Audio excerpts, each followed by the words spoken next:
You are listening to the sound of silence. Not the silence of peace, but the quiet of neglect. The kind of silence that settles in after years of shared space, covering the intimacy like dust. You are here because the structure you built, the safety, the routine, the reliable weight of the familiar, has begun to feel less like a foundation and more like a confinement. You look around at the life you meticulously created, and you find yourself measuring its success not by its stability, but by the absence of surprise. This is the central paradox of the long relationship. We seek security above all else, yet we yearn for the spark that security inherently threatens. We want the comfort of knowing, and the thrill of the unknown. And when that stability becomes too heavy, when the predictability smothers the vital core of who you are, the guilt arrives. It arrives because you are realizing that the burden of perpetual routine is now heavier than the fear of disruption. The emotional emptiness you feel is not a failure of character. It is an inevitability of human nature when curiosity dies. We often mistake proximity for connection. We sit across the table from the person we know best, but we have stopped being curious about the person they have become. We operate on old blueprints. We love the history, but we stopped investing in the present. The relationship defaults to maintenance mode. It becomes a system for co-parenting, co-financing, and coexisting. The language of desire is replaced by the language of logistics. The deep, necessary vulnerability that allows true connection fades, replaced by a functional competence.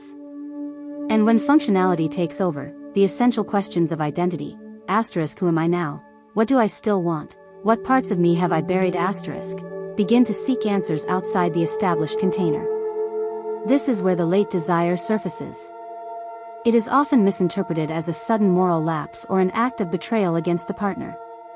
But for many people, the gaze that drifts outward is not primarily focused on the other person. It is focused on the version of themselves they see reflected in that new light. You are not necessarily attracted to the new person's life.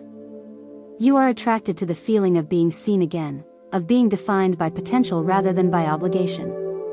You are seeking the parts of yourself that you archived when you settled into the role of spouse. We must understand that desire is not a moral choice.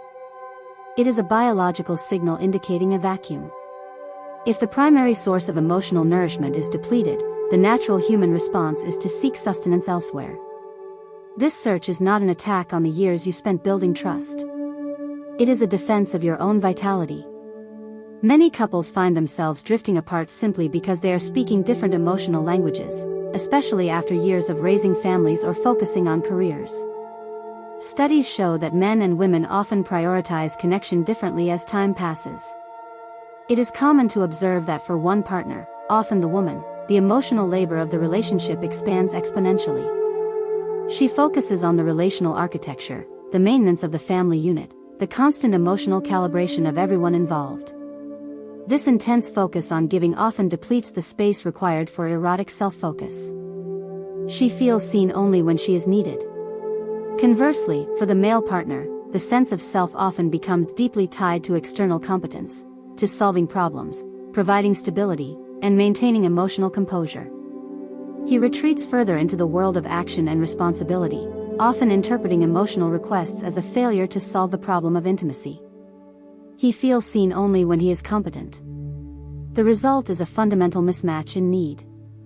One partner desperately needs to be felt, while the other desperately needs to be left alone to recharge from the burdens of competence.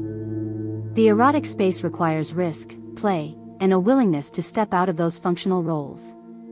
But when you are exhausted from being the good parent, the reliable provider, or the tireless manager, the effort required to be a lover feels insurmountable.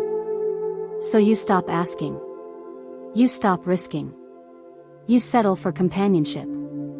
And companionship, while comforting, is not enough to sustain the passion itself. It is safe, but it is rarely challenging. The emptiness begins to echo because you have forgotten the difference between neediness and connection. Neediness is the demand that the other person fill your void. It is based on fear and scarcity. Connection, however, is the shared experience of two whole people meeting in a vulnerable space. When the late desire arrives, it often feels like a sudden, overwhelming need. It feels like you must have this external validation to survive. This is where the guilt becomes debilitating. You confuse the immediate, intense rush of being desired with actual, sustainable connection. The rush is real. The vitality is real. But it is often a temporary fix for a profound internal problem, the failure to maintain the relationship with yourself. We must understand that the guilt you carry is often heavier than the act itself, because the guilt forces you to believe that the desire is a weakness, when in fact, it is a diagnosis. It is the clearest signal you will ever receive that the current emotional architecture of your life is insufficient. You are asking if you are a bad person for wanting to feel alive again. That is the wrong question. The right question is, what parts of your life did you sacrifice for the sake of stability, and how do you retrieve them without destroying the stability entirely? The true weight is not the desire for someone else. The true weight is the crushing realization that you allowed yourself to disappear within the confines of your own marriage. The true weight is the crushing realization that you allowed yourself to disappear within the confines of your own marriage. This realization is the moment of collision. It is the painful, necessary collision between the self you promised to be and the self you actually are now. If you feel this profound pull outward, you must pause.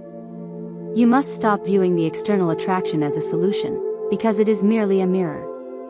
It shows you what is missing at home, and crucially, what is missing within you. You confuse the intensity of new desire with the depth of true connection. Intensity is easy. It is the friction of the unknown. It requires no history, no vulnerability beyond the surface level. Intimacy, however, is the difficult, slow work of being known, and continuing to reveal yourself even when that revelation feels uncomfortable or disruptive. The first step toward resolving this internal conflict is to stop focusing on the other person and start mourning the parts of yourself you abandoned. You cannot bring vitality to a marriage if you do not first retrieve that vitality from yourself. This retrieval requires radical honesty. It means acknowledging that the role you perfected, the competent parent, the stable provider, the efficient manager, is the very role that suffocated the lover. The work of rebuilding, if you choose it, is not about finding better logistics or scheduling more date nights. It is about reintroducing productive risk. Not the external risk of infidelity, but the internal risk of vulnerability and play. Play is the antidote to functional competence.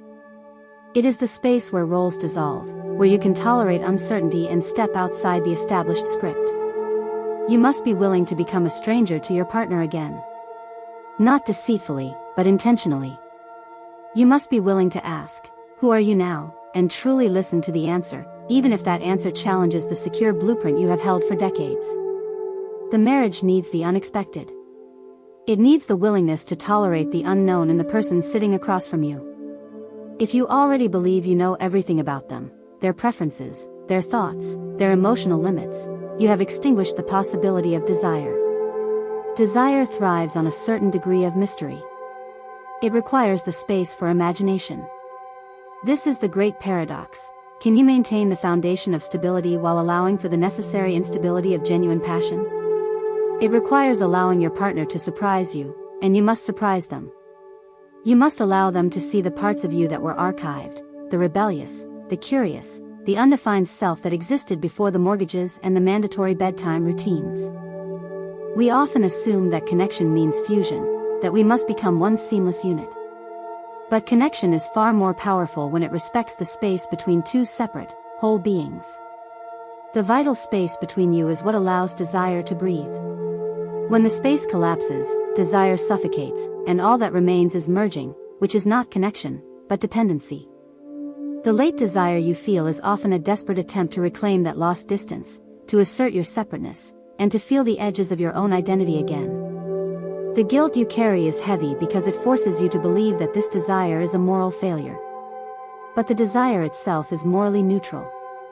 It is simply a force, an energy seeking release and recognition. The real weight is the choice you now face.